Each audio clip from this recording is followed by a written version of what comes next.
So hi, this is Nick Leatherland from Pegasus Property, and I'm joined here with Sarah Smith from Home Hub, Hey. Southampton. So Sarah, professionals or students? Students have their own set of benefits against professionals. So with students, it's cyclical. So you know in advance, up to 10 months in advance, really. You've got those students in place for June, July, and then you've got them for another 12 months. They're all on one AST.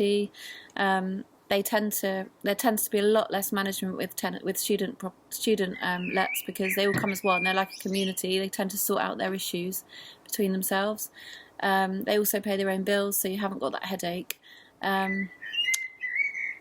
People tend to think students wreck properties, but I wouldn't necessarily agree. I think it totally depends on the people, but certainly the properties themselves are not as high end as what the professionals want, and therefore the rent isn't as high, so you can get a better yield with the professionals.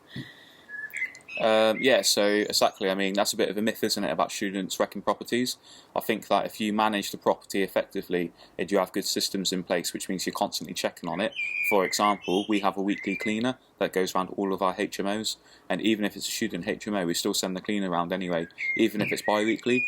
It just means that there's somebody checking in on it every week or every 2 weeks, and our agents can't physically check all the properties all the time. There's just not enough time in the day to do that, plus obviously doing their job.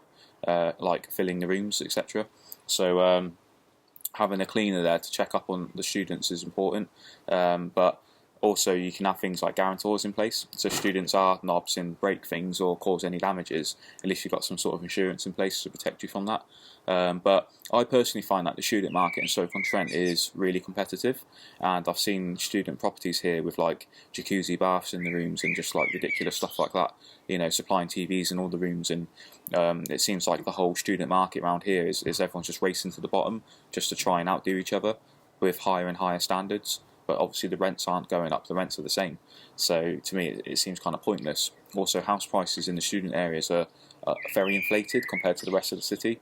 So I personally don't do students, I concentrate on professionals, and I have done for about 9 years now. And I find that professionals, yeah, you do have a higher turnover with professionals because they do come and go, but they tend to be a better quality tenant. They're quiet, they just keep themselves to themselves, you don't really get many issues. And you do get higher rents as well, which is another bonus. But you can't really go wrong with the two. I mean, I know that in Southampton the student market's not as competitive, and I know in places like Nottingham it is very competitive, so it just kind of depends where you are. I guess with students it's a bit of a guaranteed thing. The students are going to be there for years, the unis aren't going anywhere soon, are they? So, you know, I guess with that kind of almost like guarantee comes the price, you know, as a result the house prices are more and the rents are lower, you know, and the refurbs cost more. So it's one of them really. So yeah, that's my opinion on professionals versus students.